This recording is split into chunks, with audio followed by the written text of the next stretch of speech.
guys, my name is Josie, aka Sir Plants a Lot, so go ahead and follow me on Instagram at Sir Plants a Lot. Today I thought I would do a beginner's guide to PON. I don't know if you get the same impression, but PON is the substrate of the season and has been for the past couple of months, and I know that there's a lot of people, especially the people that are subscribed to me here on YouTube, hi, that aren't really well versed in the language of semi-hydroponics, let alone PON. If you have no idea what I just said, then that's okay, because I am gonna explain everything from beginning to end.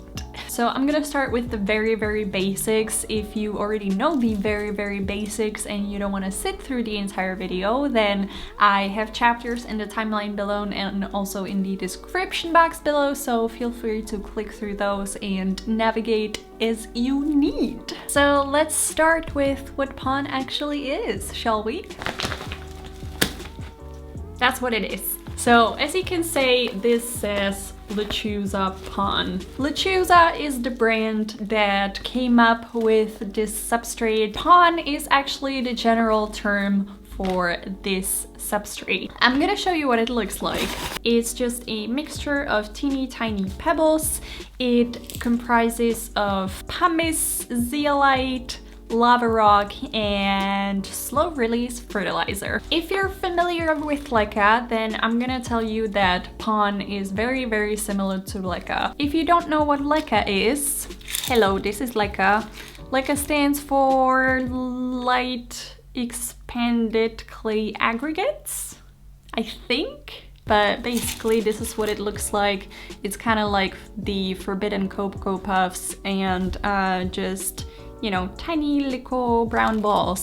They can have different colors, they can have different sizes, they can be a bit more irregular than this, but generally speaking, you know, when you see something brown and solid, it's probably LECA. So both LECA and PON are types of semi-hydro substrates. So if someone said that they grow their plants hydroponically, it would mean that they grow their plants only in water. With semi-hydroponics, it means that they grow their plants in water and something else. This something else in this case is either PON or LECA. I'm gonna go through the differences between PON and LECA in a minute, but first and foremost, I am gonna describe to you how it actually works. So I've got here my beautiful queen dragon scale to demonstrate and show you how she's living the PON life. So this plant is living in PON, and that means that there is no soil involved whatsoever. So the little pebbles that I showed you earlier, it's full of just all of these. This is all pebbles in the pot. Just pebbles, no soil. And how you water this plant is that you fill up a water reservoir at the bottom of the pot. I'm not gonna show you because I would spill it, but there's about this much water at the bottom of the pot, and the PON basically works through capillary action where they wake up the water to the plant. There is also an option to pull a wicking fabric through the bottom of the pot. From what I gather, it prevents the roots from growing as quickly through the bottom of the pot. So that is unfortunately the case with a lot of plants in semi-hydro, that the roots usually find their way to the water reservoir fairly quickly. As you can see, like, this has outgrown the pot like significantly. So putting in the wicking cord is supposed to prevent that from happening. I have personally never done that because even though the roots are growing out of the pot, it doesn't really harm the plant, so I haven't really had the need to, but I just wanted you to know that there is the option there, and if you see someone else doing it, that's probably why. So in a nutshell, semi-hydroponics means that you grow your plants soil-free. If you're asking why you would use PON or LECA at all when you can just grow your plants in water, then number one reason is that it provides stability for the plant, meaning that it doesn't just flop around, but it, you know, looks nice and orderly like a normal plant in soil would. And secondly, some semi-hydro substrates are actually pre-fertilized. So since Lechuza is the OG PON forefather, you can buy their pre-mixed Lechuza Pon. However, you can also make your own pon. This might be a little bit cheaper in the long run, but the downside of that is that you have to buy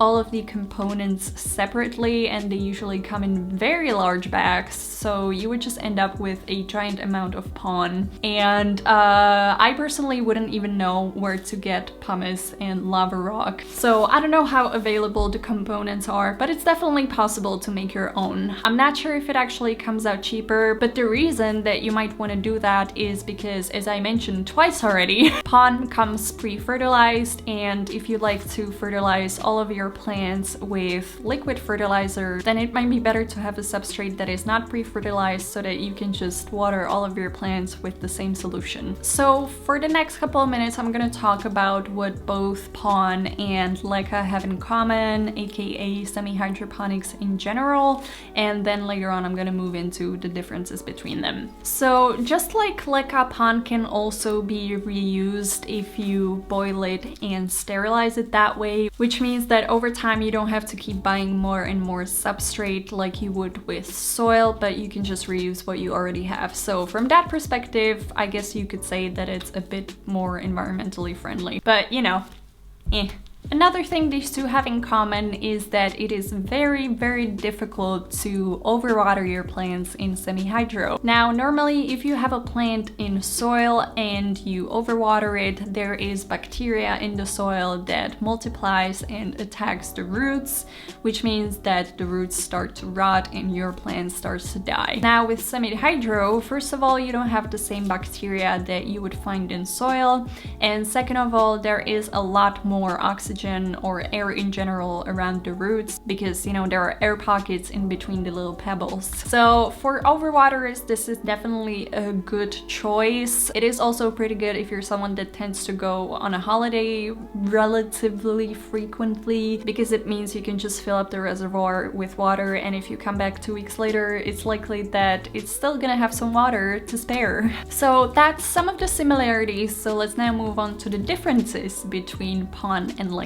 The number one noticeable difference is that PON particles are definitely a lot smaller than LECA. So this is PON, this is LECA.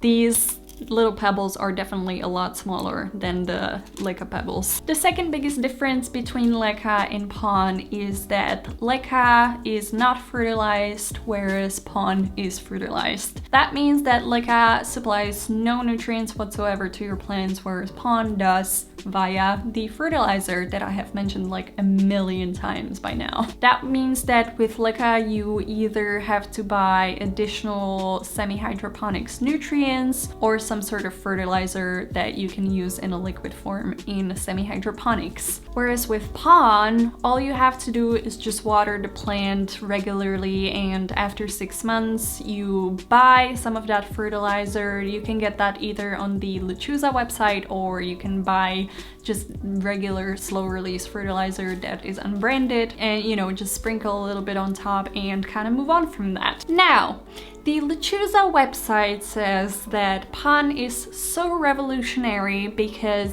it is impossible to over-fertilize plants in PON. They say this is because of zeolite, and they say that the zeolite sucks up all of the excessive fertilizer, all of the excessive nutrients or whatever, and slowly release it over time when the plant needs it.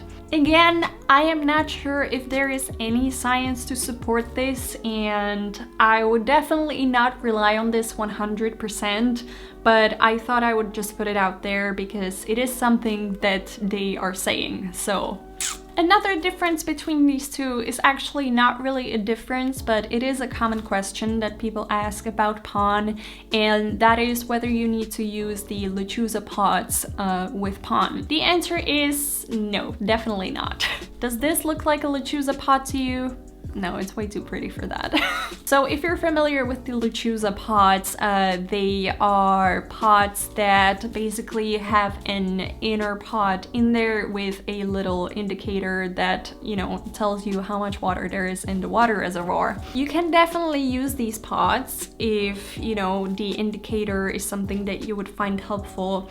I personally find the Lechuza pots very ugly and just they don't really suit my aesthetic. So, and they're also quite expensive, so I just have no desire whatsoever to buy them. It is perfectly fine to just have a plant in a normal pot like this. The setup right here is that I have a nursery pot with holes at the bottom that I have the pon in, and then this is a cover pot that has no holes at the bottom, very important, that basically just holds the water reservoir. So short answer, no, you do not need to use the Lechuza pots. The next difference between these two is, again, not really scientifically corroborated, but a lot of people that I have spoken to that have been using PON and LECA say that the plants in PON generally do a lot better than plants in LECA. This is especially true, I heard, when it comes to converting plants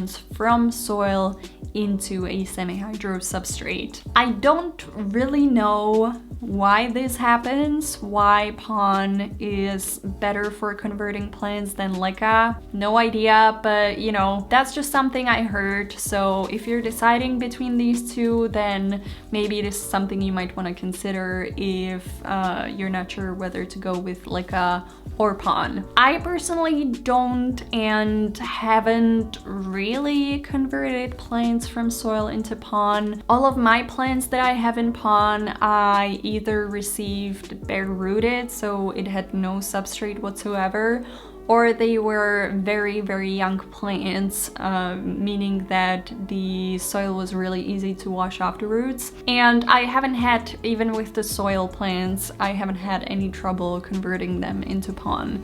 But sometimes, you know, it can happen that when you transfer a plant into semi-hydro, it can go into a little bit of a shock and die. So to be on the safest side, I would say either convert cuttings into semi-hydro or just don't do it. Lastly, I want to talk about an alternative to Lechuza Pon if you don't want to mix your own PON, but at the same time you are interested in the idea of this sort of semi-hydro situation. So Soil Ninja is a UK company which recently came out with their own semi-hydro substrate. They don't write on the website what the substrate includes.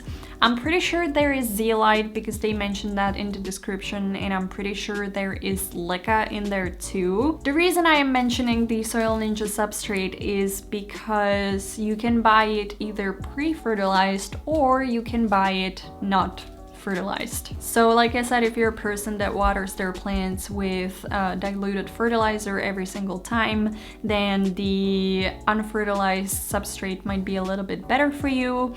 Price-wise, I did calculate it, and if you compare the smallest bag of PON and the smallest bag of pre-fertilized Soil Ninja substrate, the Soil Ninja substrate is a little bit more expensive, so it doesn't really make much sense to just choose the fertilized one over the original Lechuza Pon. And just in case you're interested in this alternative, I should mention that the Soil Ninja particles are a little bit bigger than PON. It's not a massive difference, like the Soil Ninja particles aren't as big as LECA, but you might come into some issues with the roots, especially thin roots, not being able to get all of the moisture that they need. But I haven't really used the Soil Ninja substrate, so I can't 100% confirm this. Since we're talking about the watering, on the Lechuza website they say that you should let the substrate dry out with certain plants such as cacti. Most of my plants that I have in PON are alocasia. I do also have some Hoya in PON, but all of them I pretty much keep watered all of the time, meaning that I always have some sort of water reservoir at the bottom and I rarely ever let them dry out. That is, however, mostly because the, alocasia don't like drying out. You could experiment with this a little bit, and some plants might be a little bit more tolerant of the substrate drying out. So in this regard, you might want to treat it like soil a little bit, but like I said, I keep a water reservoir with all of my pon plants and LECA plants as well, and they have been fine. So for me, it's a no to letting the plants dry out in between. And that concludes my beginner's guide to pon. If you have any questions, please feel free to leave them down below. I will do my best to answer them. If you enjoyed this video, give it a like, comment, subscribe, all of that good stuff. Also feel free to follow me on Instagram at SirPlantsALot, and I'll see you here for my next video. Bye!